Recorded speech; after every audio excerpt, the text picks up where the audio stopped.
Hey, friends and family of Ronny's Farm to Table. Welcome to the Halloween special. Nah, just kidding. I'm not gonna run around all day with a mask. That's just not my style. But here's the thing, what's my style? I'm gonna be able to open up some mushroom bags today, and it's super exciting. Within probably 1 week, we will actually see some mushrooms now after I open them up. And then I will be able to sell them to you folks or to restaurants. Whoever wants them can have them at this point. So let's do that. And also I will show you the old laborer house, because my wife thinks it's a little bit of a spooky building. So for the Halloween special episode here, I'm going to show you how it looks on the side there. This building hasn't been used for over 70 years. So there's lots of old things and things of all kinds in there. So stay tuned. Lots to do today. Ka-ching! Well, we are back in the sterile lab outfit. I gotta disinfect my arms and show everything surface on me basically too here in a second with isopropylene 91%. And something cool that I found are those little lab shoes here. They're so cool, they have like a little roll on the end, so you don't have to tie your shoe. They tie themselves when you roll it back, that little wheel on the end. So I don't even have to touch them. I usually disinfect the soles of it too. So when I go between tents that I don't carry contaminants or anything like that. Let me get disinfected, and then we're gonna take a close-up look of one of the bags that I think they are ready to go, and some of the bags that I think they're ready to go out. So let's take a look, huh?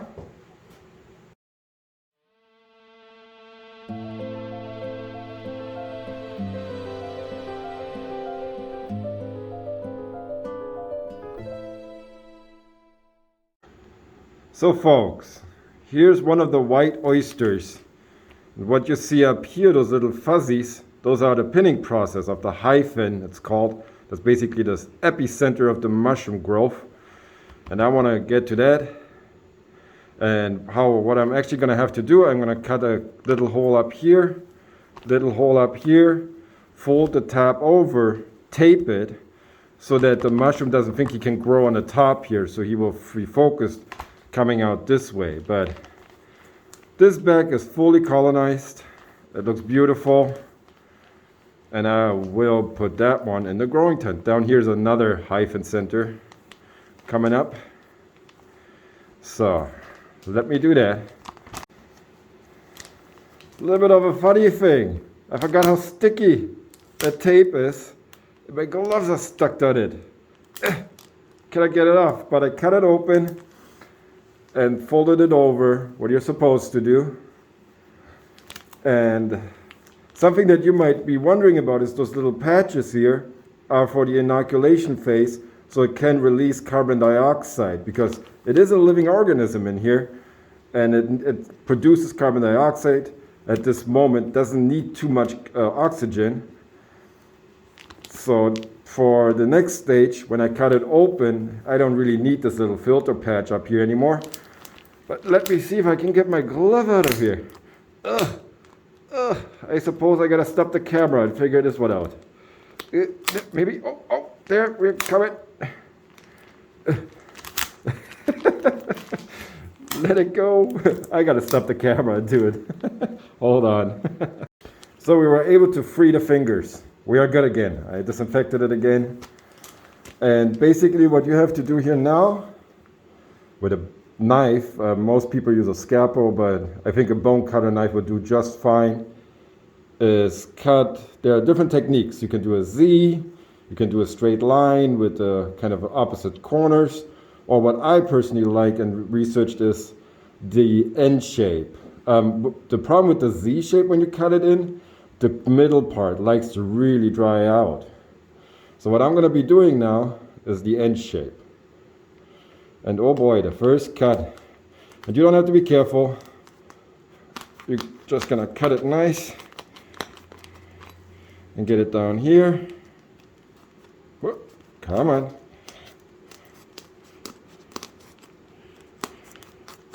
Come on, bag. Whoop. Well, now I understand why they use a scalpel. It's a lot sharper for sure.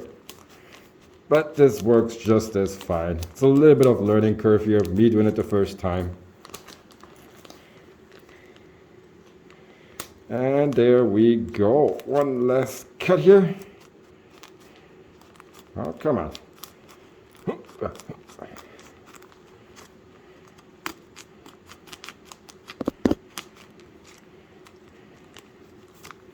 All right, let's get it quickly in the growing tent so it's not getting any contamination on it.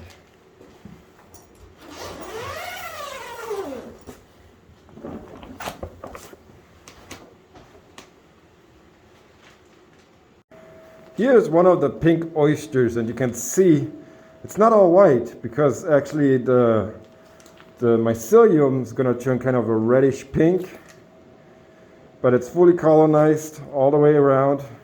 There's a good center here. Already did the flip over.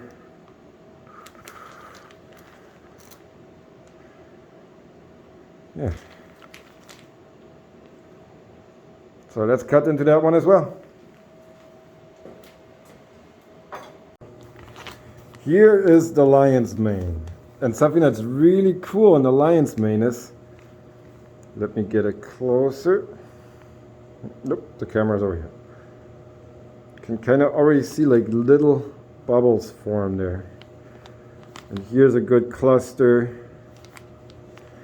This is actually now in the real pinning stage. And they look very nice. No contaminations in it that I see. So let's get it flipped over, cut open, and let the lion's mane grow. So you have seen some of the goods, here are some of the bads. I'm not very happy about the trick down here. Such a nice back on top, look at that. You have got the lion's mane bubbles coming up.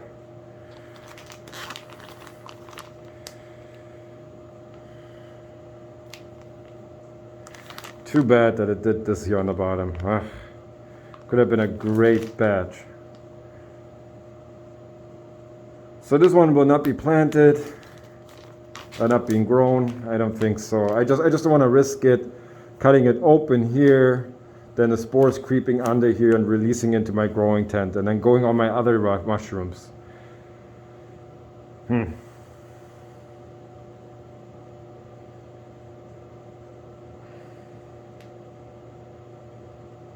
Yep. So.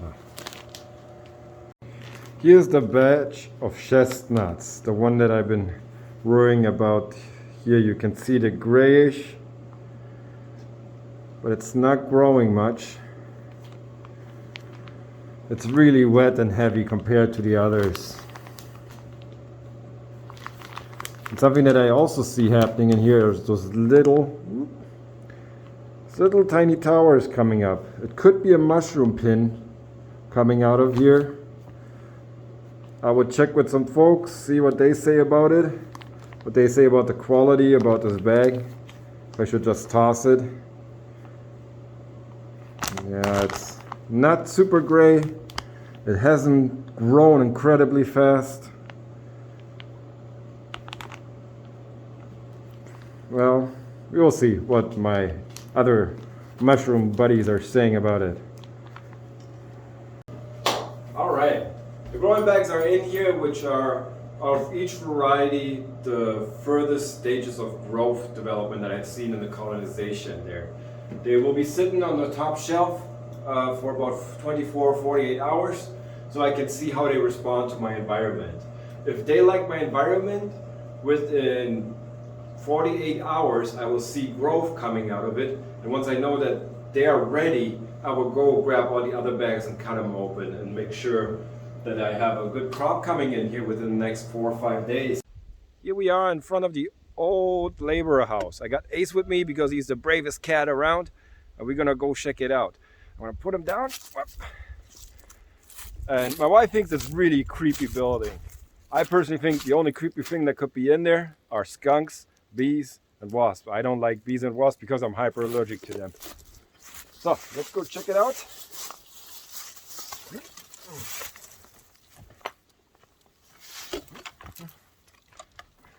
This building has been abandoned for quite some time. First, this was the main room here, the main house. Behind me here, you can see some old kitchen appliances. Later on, we had to get electricity here and hot running water. So that was part of the OSHA requirements at that point, saying that those migrant laborers up here, they have to have a certain living standard. So not much going on here, lots of junk. Nothing really worth of value in here. And this was an addition that was built later on. And probably 5 years or so ago, I used this building as target practice. So you can see all those holes. Those are not termite holes or bees holes or anything. Because it was abandoned, it was a building. It was easy to put a target on it and shoot at it. But back in the day here, when it was used, this was one of the bedrooms that was an addition to it. And back here we have a shower, hot water tank.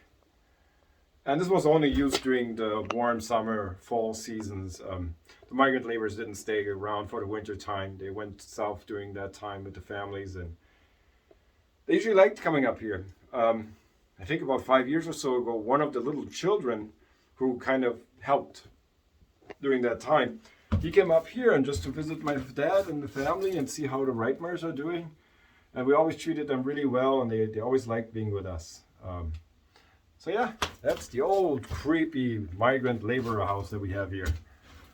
I don't think I will ever use this building for anything else. It's just old, not good. So I will bring Kaiser in a couple hours and I will see you there. Well folks, happy Halloween. We got the episode done. Let's check out what Ace is doing back there. He's hanging out right there with the feral kitten gang. I think he's the leader. He's the boss of the gang. Come on, Kaiser. Let's go. Let's go. Good job. Come on.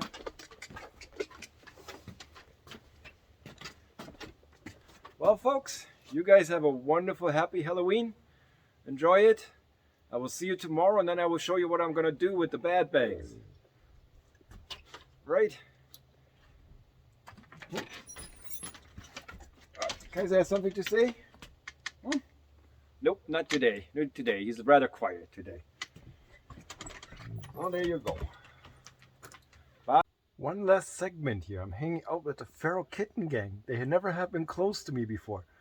But here is the most social one. With my finger. I'm sitting up here. I call that one Dottie. Then we have a couple gray ones down there. And the orange one. Because I have an Oli that's orange. I'm going to call this one Rough Oli. Because he is all fluffy. Alright, folks, thank you so much for watching. You guys have a good one, and tomorrow I will show you a couple more things around the farm. Alright, bye.